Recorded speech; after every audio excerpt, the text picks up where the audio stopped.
Let's talk a little bit about that ideal candidate then that you really do want to attract. The guy or gal that's going to wake up and go, "Oh yeah, gutters are for me. I want to join. I want to get in the gutter." We have people that are exiting corporate America. We have people that, have only worked labor jobs their whole life. We have all sorts of different types of people coming to the table, and a lot of them are seeing ridiculous success.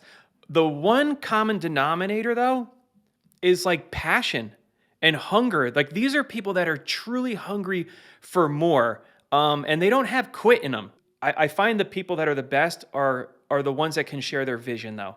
They don't even have an office yet, and they're able to pull together like an unbelievable team. They're like, I got this guy for selling and this girl for this and 2 installers, and they bring them to New York for training. Those are the people that are unbelievable. The people that struggle are the ones that like, oh, I've never really hired anybody, or I was hoping to do this like 5 hours a week.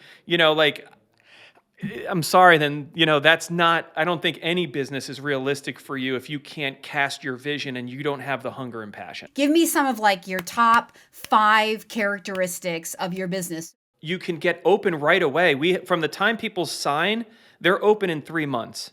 We do all the marketing for them. We write all their job ads. We help them hire.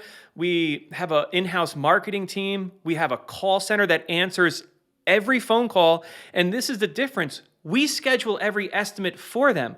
So if somebody's goal for the week is $50,000 of revenue, we'll continue to fill that week until there's $50,000 of revenue for installs. And we're trying to optimize that to reduce window time. So we do so much. We do one-to-one coaching monthly. We have a ton of different peer groups for sales, for install.